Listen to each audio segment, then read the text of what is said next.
Hello, bonjour tout le monde, bonjour et bienvenue dans le podcast La meilleure idée. Alors aujourd'hui on se retrouve pour un nouvel épisode. Il me semble, de mon 3e épisode. J'espère que vous allez bien, j'espère que vous êtes en forme, j'espère que votre semaine se passe bien également. Il me semble qu'on est toujours en vacances, donc bonnes vacances à ceux qui sont en vacances, bon travail à ceux qui travaillent, courage à vous, vous aurez des vacances à vous aussi un jour. Sinon, moi ça va, aujourd'hui est une longue journée pour moi, je me suis réveillée assez tôt et je suis pas une lève-tôt, du coup it was hard, franchement, mais c'était nécessaire et je suis fière de moi de l'avoir fait d'ailleurs. En tout cas, j'espère aussi que votre journée se passe bien, quel que soit le moment où vous m'écoutez, et si ça se passe pas bien, courage. Il y a des jours sans, il y a des jours avec, courage. Alors, mettez-vous à l'aise, prenez votre thé, comme d'habitude, prenez-vous à boire quelque chose, et on va commencer. Alors, aujourd'hui, comme vous l'avez vu, on va parler du secret pour devenir la meilleure version de soi-même, ou moi, ce que j'appelle le secret du changement. En effet, si vous voulez devenir la meilleure version de vous-même, c'est que vous partez du principe qu'actuellement, vous ne l'êtes pas. Du coup, il va falloir que vous changez, right? Donc, pour moi, l'un des secrets pour devenir la meilleure version de soi-même, c'est vraiment de comprendre comment est-ce qu'un individu change.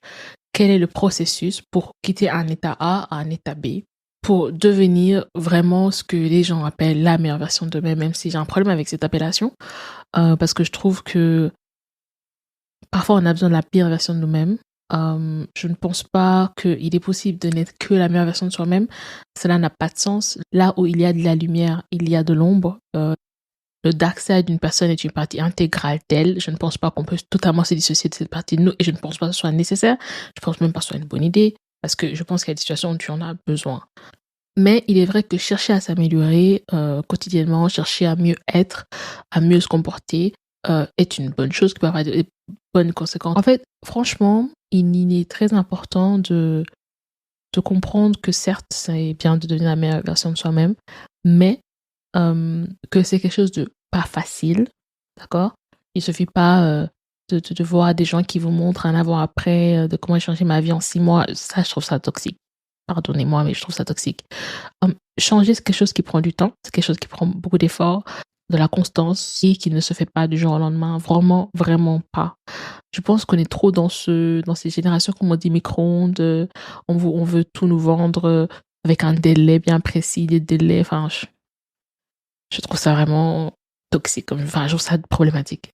Ne tombez pas dedans, s'il vous plaît. Si vous voulez vraiment changer, devenir une meilleure version de vous, c'est quelque chose qui va vous prendre du temps, c'est quelque chose qui va vous prendre des efforts, c'est quelque chose qui va vous prendre de la sueur.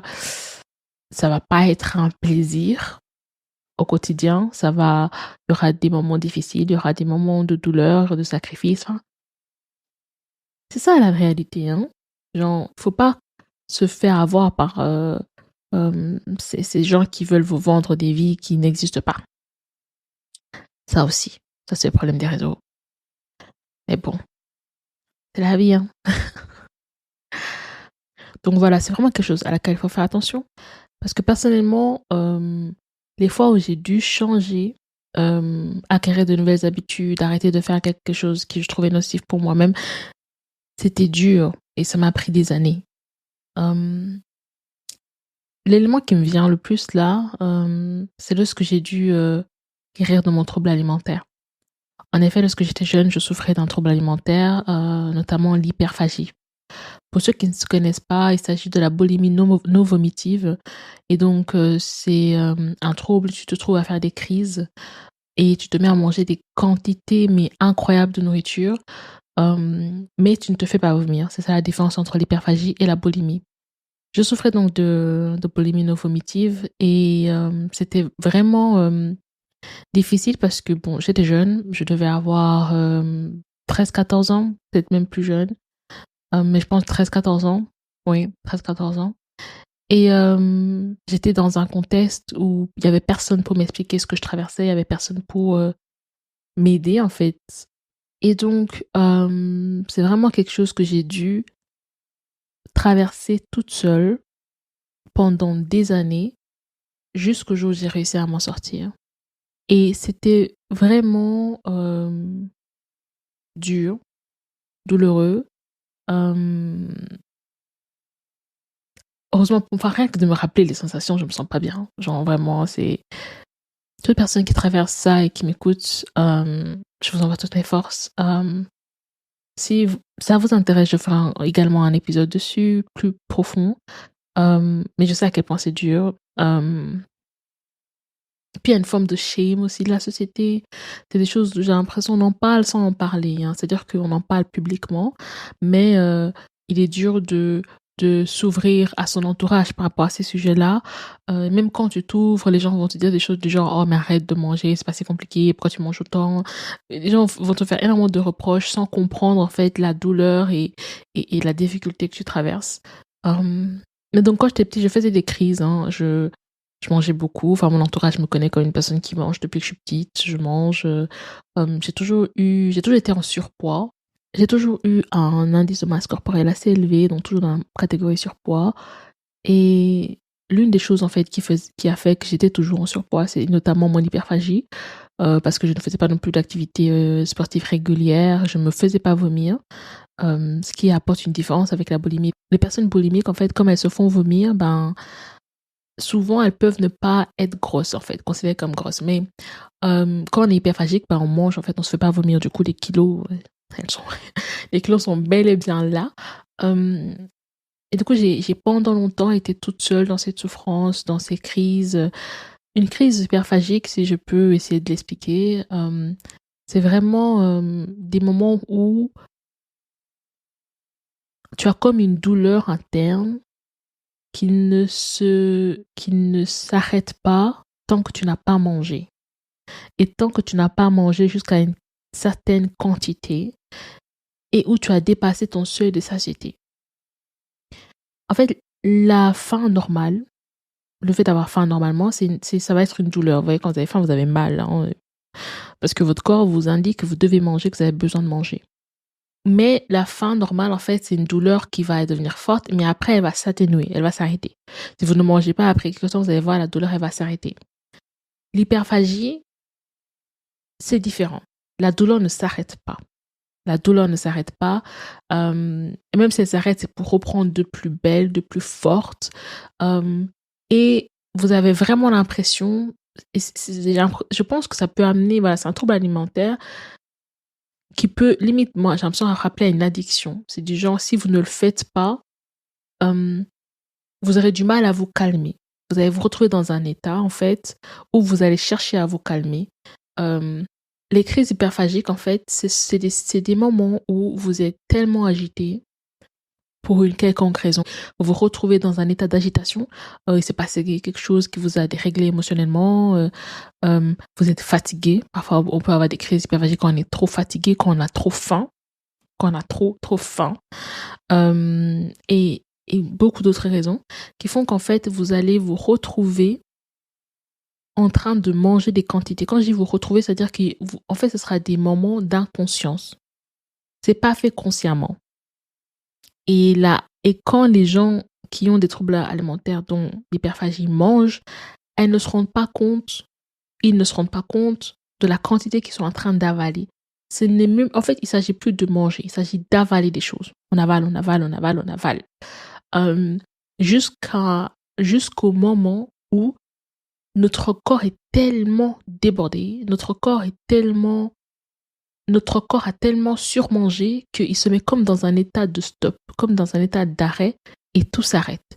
Et cet état de perturbation fait comme diminuer, fait comme s'arrêter, parce que en fait notre corps n'a plus la force, quoi. Il est dans un état de, je sais pas comment vous expliquer, c'est comme si tout s'arrête, vraiment. Je sais pas si vous est déjà arrivé de trop manger. Vous êtes déjà arrivé de trop manger, et vu que votre corps maintenant, en fait, il doit se concentrer sur la digestion, il va en fait prendre toute l'énergie pour la mettre dans la digestion. Du coup, vous allez vous sentir comme relaxé,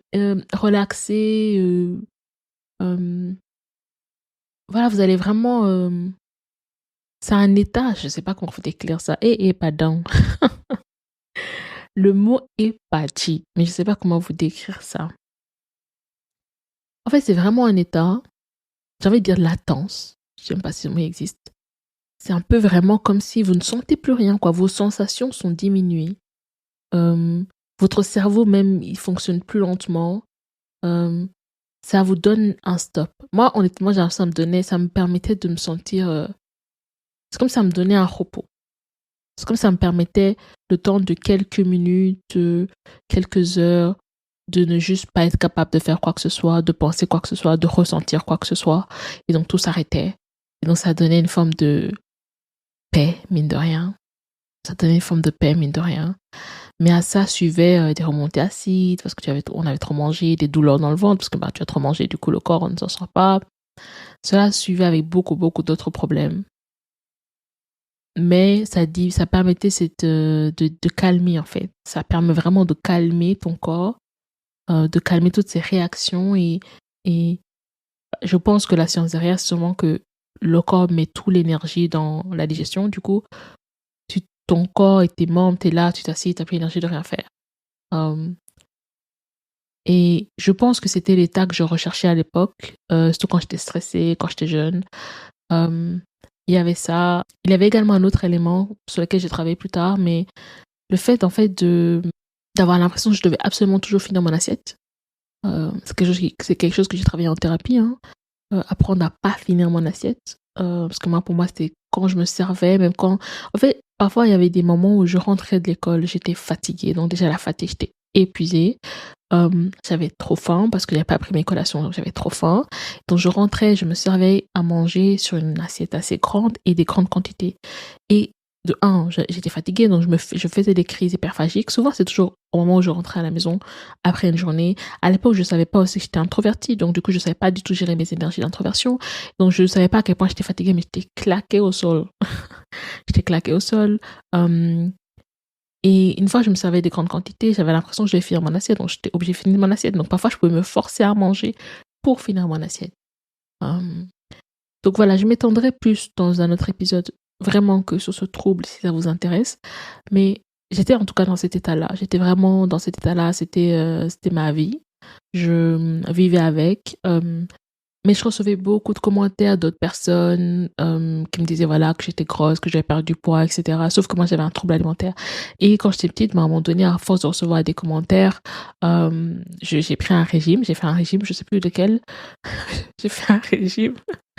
Et sauf que quand tu as un trouble alimentaire et que tu fais un régime, c'est une très mauvaise idée. Catastrophe. Déjà, quand on est jeune, je considère que les enfants ne devraient pas faire des régimes. Mais quand on est jeune et qu'en plus on fait des régimes et qu'en plus on a un trouble alimentaire, c'est vraiment la recette du désastre. Du coup, j'ai perdu un peu et puis j'ai repris tout. Et puis voilà, vous connaissez l'histoire, vous connaissez la chanson. Et donc, j'ai eu une autre phase, je me suis mise à fond dans le sport, je suis devenue végétarienne en même temps. Très mauvaise idée. Du coup, je faisais énormément de cardio, j'ai perdu tous mes muscles. J'en rigole maintenant, hein. Bon, à l'époque, c'était pas drôle. Et j'ai donc vraiment dû, en fait, trouver toute seule, petit à petit, des solutions. Comme vous voyez, j'ai tout essayé, hein. J'ai essayé le régime, j'ai essayé le sport intensif, mais rien n'y faisait. Rien n'y faisait. Je n'arrivais pas à quitter cet état d'hyperphagie. Je n'arrivais pas à arrêter de faire des crises. D'ailleurs, c'est intéressant parce que récemment, il y a une influenceuse youtubeuse qui s'appelle Crazy Sally qui a fait une vidéo où elle explique justement qu'elle-même, si je me rappelle bien, souffre d'un trouble alimentaire. Je pense qu'elle en souffre encore actuellement, si j'ai bien compris.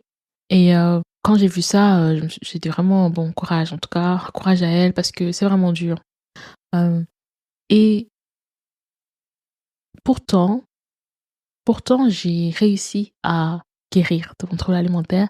Je peux vous en parler actuellement en mettant des petites blagues par-ci par-là parce que je ne souffre plus à l'heure actuelle d'hyperphagie. Vraiment pas. Ça va faire 3-4 ans que je n'ai pas fait de crise. J'ai actuellement un rapport à l'alimentation qui s'améliore vraiment de jour en jour. Je suis quelqu'un qui mange assez healthy, en vérité. Pour beaucoup de gens, quand ils viennent voir comment je mange, ils se rendent compte à quel point je mange vraiment sain. Je suis quelqu'un qui aime bien les légumes. J'aime vraiment bien les légumes. Je fais toujours attention de manger mes légumes, mes protéines, mes glucides. Et c'est vrai que cette phase, en fait, de ma vie m'a vraiment fait m'intéresser à la nourriture, du coup, parce que quand j'ai fait mon régime familial, je découvre c'est quoi une protéine, des glucides, etc. Le fait d'avoir fait du cardio intensif, d'avoir perdu mes muscles, je sais à quel point la protéine est essentielle. C'est juste que, bon, je suis pas fan du poulet, je suis pas fan de la viande en général, du coup, voilà. Enfin, ça dépend. Depuis que j'ai découvert les plats culinaires de l'Afrique de l'Ouest, j'aime à nouveau la viande. Vraiment, ces gens-là sont très, très, très doués dans cette affaire-là. Mais voilà, j'ai quand même renoué avec la viande grâce à eux. Et comme je vous ai dit, à l'heure actuelle, je ne souffre vraiment plus d'hyperphagie.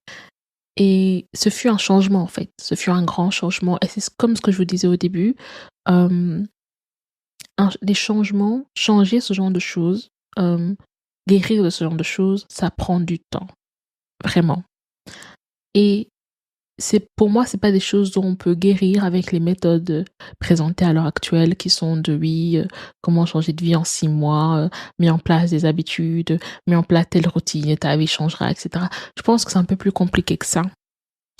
Et j'ai voulu donc aujourd'hui vous partager un peu mon process. Comment est-ce que j'ai réussi à changer? Comment est-ce que j'ai réussi à devenir une meilleure version de moi qui ne souffrait plus justement de cette maladie? Comment est-ce que j'ai réussi aujourd'hui à guérir d'hyperphagie? Je pense que le moment qui a marqué le début du changement, bien qu'à l'époque je n'en étais pas conscient que c'était le début de mon changement, c'est quand je me suis rendue en thérapie pour la première fois. Parce que là-bas, en fait, j'ai pu m'attaquer à la cause de mon hyperphagie. Je me suis enfin intéressée à mes émotions. Et en travaillant avec ma thérapeute, etc., j'ai réussi en fait à guérir mes émotions.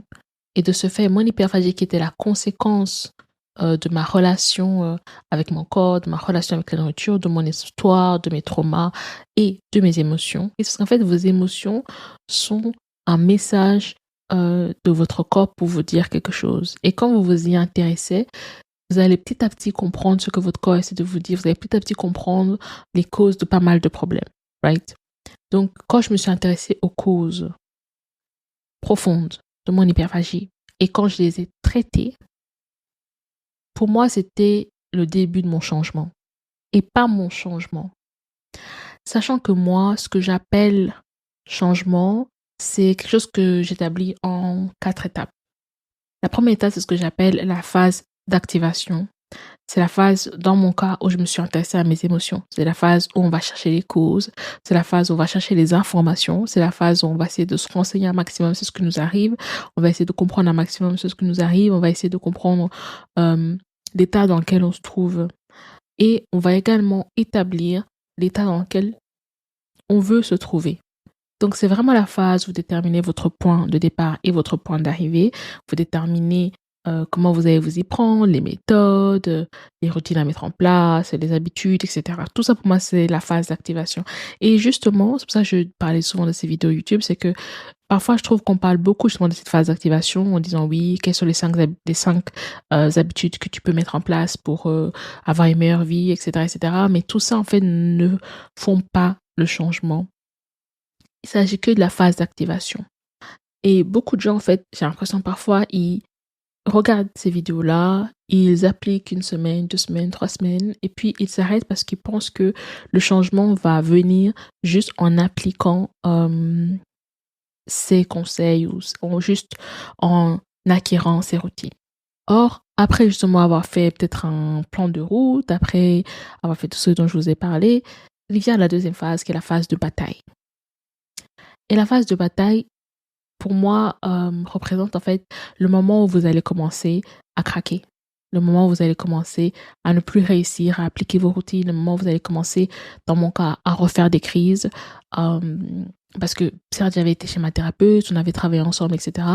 Et j'ai appliqué petit à petit tout ce que j'avais appris avec elle. Mais il arrivait des jours où j'y arrivais pas. Il y avait des jours où je refaisais des crises. Et pour moi, la clé du changement réside dans comment vous allez vous comporter dans ces moments de rechute, j'ai envie de dire, dans ces moments de crise, dans ces moments où vous allez devoir vous battre contre vous-même. Et votre capacité à pouvoir changer va dépendre de votre capacité à gagner ces batailles contre vous-même. Parce que c'est là, pour moi, où réside le secret du changement. Le secret du changement, pour moi, réside dans sa capacité à gagner des batailles contre soi-même. Parce que, comme on dit, vous êtes votre plus grand ennemi. Parce que dans le process, en fait, de quitter d'un point A à un point B, ce n'est même pas un point géographique que vous quittez, hein. C'est même pas un point dans le temps. C'est un point en termes d'identité. C'est de quitter une personne A pour devenir une personne B. Et la clé du changement, c'est qu'en fait, il y aura des moments où vous serez en guerre, où il y aura une guerre entre le nouveau vous et l'ancien vous. Et votre capacité à gagner cette guerre va dépendre du monde de votre capacité à gagner des batailles, right? Et donc, c'est ces moments-là, en fait, qui sont très, très déterminants dans votre processus pour devenir la meilleure version de vous-même.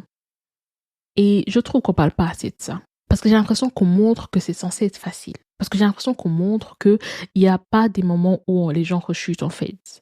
Et j'ai l'impression que quand les gens rechutent, quand les gens ont des difficultés, ils ont honte de ça, donc ils ne montrent pas leurs difficultés. Et donc j'ai l'impression même, j'avais vu récemment, qu'ils disent que c'est tout maintenant même un pan d'Internet, que de oser montrer ses fragilités, de oser montrer le process, à quel point c'est dur, etc. Et je trouve ça bizarre, parce que je me dis, mais dans le changement même, le fait de passer par des difficultés, le fait d'avoir le fait d'avoir des échecs, le fait de perdre des batailles, le fait d'avoir des rechutes, le fait, pour mon cas, d'avoir des crises encore, d'hyperphagie, tout ça fait partie du changement. Et il est impossible que vous n'en ayez pas, hein, parce que c'est comme si vous disiez que votre ancien niveau n'est pas fort. Sauf que si vous avez eu, dans mon cas, un trouble alimentaire pendant tellement d'années, c'est que la moi qui avait ce trouble alimentaire était à fond ancré dans ce comportement-là, était à fond ancré dans ce trouble-là. Ce trouble-là était ancré en moi. Parce que si vous partez du principe que vous n'êtes pas censé avoir ces rechutes, vous n'êtes pas censé avoir ces crises, alors c'est comme si vous dites que l'ancienne vous était face à un problème qui était minime. Qu'un comportement que vous avez peut-être eu pendant 5 ans, 10 ans, ne s'était pas ancré assez en vous pour que le quitter soit dur. Enfin, je ne sais pas si vous comprenez. C'est-à-dire que l'ancienne vous, en fait, elle avait une manière bien spéciale de fonctionner. L'ancienne vous avait également des habitudes et des choses qui font qu'elle était qui elle était. C'est pour ça que j'aime bien l'appellation la meilleure version de vous, parce qu'en fait, c'est ça, c'est que c'est une autre version de vous. C'est une identité A et une identité B. Ce n'est pas juste un comportement. Ce n'est pas juste une manière de se nourrir, parce que cela implique bien plus de choses. Parce que comme je vous ai dit, et tout ça, vous le découvrez dans la phase d'activation. Parce que le changement vient, pour moi, lorsque je suis dans cette phase d'activation, vous comprenez que c'est bien plus grand que ça. Vous comprenez ce que ça implique, d'où ça vient, qu'est-ce que ça provoque, etc., etc. Et lorsque vous décidez justement de continuer ce changement, vous allez d'office faire face à des moments où vous allez plus pouvoir maintenir vos nouvelles résolutions, par exemple. Ou, comme on dit, votre ancienne version de vous-même va revenir en force. En force. Parce que la nouvelle version de vous-même, c'est elle qui est la plus fragile dans ce changement. Dans ce processus du changement, la nouvelle version de vous-même, c'est la plus fragile. L'ancienne, c'est la plus forte. Et donc, comment vous voulez que dans une telle situation, il n'y ait pas de rechute, il n'y ait pas de perte, il n'y ait pas d'échec, il n'y ait pas de difficulté. Donc, j'ai l'impression qu'on est vraiment à un moment donné où les gens font pareil le changement comme si c'était facile, que quand d'autres, justement, qui regardent ça, eux n'y arrivent pas, commencent à avoir ce doute, etc. Alors que le changement de base, c'est quelque chose de difficile, c'est quelque chose qui prend du temps et c'est quelque chose qui implique d'office des rechutes, des craquages, des crises, des moments où en fait on n'y arrive plus et on perd la bataille contre notre ancienne version de nous. Et le secret, pour moi, du changement, c'est quand dans ces moments-là, vous arrivez à gagner. Et peut-être que vous allez perdre la première fois, perdre la deuxième fois.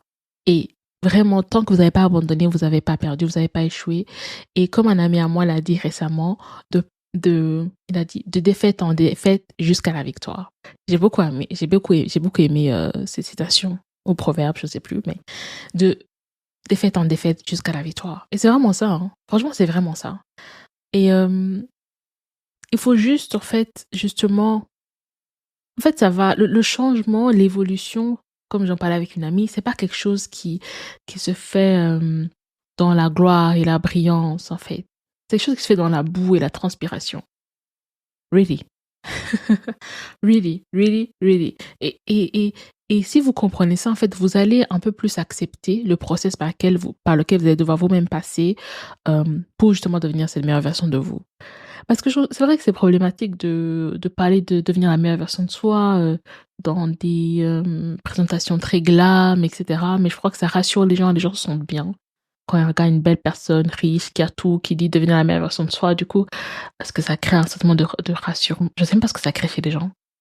Euh, mais en même temps, je pense que ça explique pourquoi est-ce que beaucoup de gens sont en train de se tourner de plus en plus vers des personnes qui, au contraire, créent des contenus où ils sont en dépression, ils sont en pleurs, il y a beaucoup d'énergie, désespoir, et qui, eux, sont en train d'essayer de devenir la meilleure version de eux-mêmes parce que je pense qu'il y a beaucoup de gens qui en fait, réussissent à plutôt relate, qui réussissent à réellement se reconnaître plus dans ces personnes-là. Mais bon, c'est chacun un peu son style. Personnellement, je consomme un peu des deux, mais surtout, voilà, j'ai l'impression aussi qu'il y a d'autres qui juste tombent dans la dépression et qui ça devient un peu une mode. Donc ça aussi, c'est pas le jeu, c'est pas le but. C'est un peu ça, c'est pas le but. Euh, mais bon, ça ce sera pour une autre fois peut-être, sinon je vais encore me perdre dans ce que je raconte. On va pas s'en sortir. En tout cas, pour continuer, donc, je vous ai dit, il y a la première phase d'activation. Première phase d'activation, moi qui a commencé quand j'ai rencontré ma thérapeute, mais qui est vraiment une phase où voilà, vous allez chercher les causes, vous allez chercher les conséquences, vous allez chercher à comprendre ce qui vous arrive. Euh, vous allez déterminer cette meilleure version de vous-même que vous voulez devenir. Vous allez un peu faire un plan, un trajet, etc. En fait, c'est vraiment toute la phase où vous êtes en train, j'ai envie de dire, d'armer votre guerrier. Ok? Vraiment, vous êtes en train de vous donner les meilleures chances pour pouvoir vous en sortir. Ensuite, il y a la deuxième phase qui est la phase de la bataille. Du coup, donc là, il va falloir batailler contre l'ancienne version de vous, avec la nouvelle version de vous qui est fragilisée, du coup, qui est pas aussi forte que l'ancienne. Donc, c'est des moments difficiles, etc. Et petit à petit, en fait, la nouvelle version de vous devient plus forte parce que justement, à chaque fois que vous perdez, à chaque fois que vous avez une défaite, vous pouvez en fait repartir dans l'étape numéro 1 et aller dans cette phase d'activation, vous renourrir de bonnes énergies, vous renourrir de connaissances, vous rappeler ce que vous voulez quitter, où vous voulez aller, etc. Donc cette phase d'activation, c'est vraiment une phase à laquelle vous pouvez toujours revenir en cas de défaite, justement, même en cas de réussite, tant que vous avez vraiment ce besoin de se réinspirer, de se remotiver, de se rappeler ce qu'on veut accomplir, de reprendre des informations, de trouver des meilleures méthodes de s'y prendre, etc. Tout ça, pour moi, se passe dans cette phase-là. Et ensuite, à chaque fois que c'est fait, vous repartez à la bataille. Vous repartez à la bataille, vous repartez à la bataille. Et à partir d'un certain moment, vous allez gagner pas mal de batailles et vous allez réussir à aller dans la phase numéro 3, comment j'appelle la phase d'intégration. Et c'est une phase, en fait, où la nouvelle version de vous-même est déjà devenue assez forte, où vous réussissez à 75% du temps, en tout cas la majorité du temps, à ne pas faire de crise. Dans mon cas, par exemple, vous voyez, c'est quand j'ai commencé à ne plus faire de crise hyperphagique de manière régulière. C'est quand je faisais des crises que quand il se passait quelque chose de difficile émotionnellement, de vraiment très, très, très lourd et que mon corps ne trouvait pas d'autre manière de gérer que de refaire une crise. Et cette phase, vraiment, c'est une phase qui donne de l'espoir, mais c'est une phase, en fait, où les processus sont encore conscients, où vous devez encore, voilà, fournir cet effort de ne pas manger trop, juste appliquer consciencieusement et la majorité du temps ce que vous avez appris. Moi, j'avais appris justement à pas manger trop, c'est-à-dire déjà me servir sur des plus petites assiettes, j'étais plus obligée de finir mon assiette, écouter ma satiété, c'est tout un travail que j'ai fait d'écouter ma satiété, donc la méditation et la respiration, etc. Tout ce que j'avais mis en place, en fait, je l'appliquais consciencieusement dans mon quotidien et cela m'avait permis de ne plus avoir de crise. Et petit à petit, en fait, vous réussirez à vous diriger vers la dernière phase que j'appelle la phase d'incarnation. Parce que là, en fait, vous êtes pleinement en train d'incarner votre nouvelle version de vous-même. C'est pour ça que moi, maintenant, je considère que je me trouve dans la 4e phase, une phase où j'incarne pleinement cette nouvelle version de moi, une phase où je ne fais plus, à l'heure actuelle, de crise d'hyperphagie. Je n'ai même plus trop envie de manger trop. Il m'arrive de limite oublier que je dois manger quand je suis trop occupée, ce qui était rare, carrément impossible avant parce que la nourriture faisait partie de ce qui m'apaisait. Du coup, je ressentais absolument le besoin de toujours manger pour m'apaiser. Maintenant, j'ai d'autres moyens d'apaiser mon système parce que je reste une personne qui, voilà, peut avoir des niveaux émotionnels assez élevés. Mais maintenant, j'ai de nouvelles moyens, maintenant, j'ai de nouvelles méthodes, je vais m'en sortir, de nouvelles méthodes pour me calmer, pour réguler mes émotions, etc., etc. Donc, et cela fait partie de qui je suis. Et c'est là où vraiment je parle de cette 4e phase qui est la phase d'incarnation, ça devient limite de l'inconscient. C'est vraiment qui vous êtes. Je ressens plus du tout le besoin de faire d'hyperphagie, je ne ressens même pas de crise. Enfin, c'est vraiment, un état, où limite on oublie qui on a été. Je sais pas comment vous expliquer parce que vous avez tellement changé, vous êtes tellement en train d'incarner pleinement cette nouvelle version de vous que l'ancienne vous vous en rappelez à peine. Mais bon, aujourd'hui, j'ai rappelé ce passé à ma mémoire afin de bien vous expliquer, tout ce process et comment ça s'est passé pour moi. Mais c'est vraiment là, en fait, où une personne peut dire: «J'ai changé. J'ai entrepris un processus de changement» et comme vous voyez, c'est quelque chose de long, de difficile, hem de pas forcément toujours glamour parce que maintenant j'aurais pu m'asseoir et vous dire oh oui moi j'ai fait l'hyperphagie et là tout va bien dans ma vie, je n'ai plus de problème.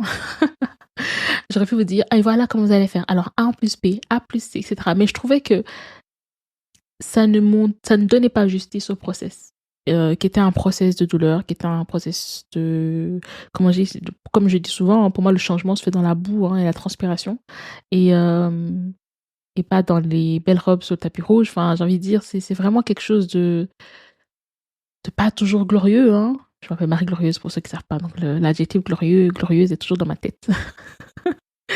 Mais voilà, en tout cas, c'est pas toujours quelque chose qui est toujours glorieux, really. Donc, n'ayez pas honte, n'ayez pas peur, ne vous sentez pas mal, ne culpabilisez pas par rapport à ça. C'est vous qui êtes dans la réalité, j'ai envie de dire. Les gens qui veulent présenter le changement comme autre chose, moi je ne pense pas que ce soit ça la réalité, mais bon, chacun ses avis, hein. Il y a des gens qui changent dans la gloire et la brillance, ben, qu'à cela ne tienne, c'est bien pour eux, mais c'est pas notre cas. Voilà, chacun se gère, chacun ses problèmes, chacun ses bénédictions, chacun se gère. Donc, je vais m'arrêter là parce que je pense que j'ai fait un très long épisode pour le coup. Si cela vous a plu, n'hésitez pas à vous abonner. Pour ceux qui me suivent sur YouTube, n'hésitez pas à activer la cloche pour être notifié de tout nouveau épisode. Pour ceux qui me suivent sur Spotify, ben, abonnez-vous mes amis, hein. Et n'hésitez pas également à me dire ce que vous en pensez dans les commentaires. Juste pour terminer, bientôt je mettrai peut-être en place, on me l'a proposé, des séances de dilemme à la fin de chaque épisode. Donc il s'agit de sessions où vous pourrez me présenter des problématiques, des situations un peu compliquées que vous traversez et si vous voulez mon avis sur ces situations en question. Donc n'hésitez pas, vous pouvez m'écrire par mail pour garder votre anonymat ou si vous êtes à l'aise, vous pouvez m'écrire sur Instagram également. Je serai là pour vous lire et partager donc mes réponses à la fin de chaque épisode. Voilà, j'ai tout dit. Merci beaucoup pour votre attention. Merci à ceux qui ont écouté jusqu'au bout. Ce fut un épisode assez vulnérable. Je ne pensais pas capable d'être aussi vulnérable. Mais en fait, si. Je pense que aussi c'est parce que c'est quelque chose que j'ai guéri, quelque chose dans mon passé du coup. Et si je peux le partager, peut aider d'autres personnes à s'en sortir, c'est avec plaisir. Si vous voulez plus de vidéos sur ce sujet, n'hésitez pas. Et moi, je vous dis à la prochaine. Merci pour votre attention. Bye bye.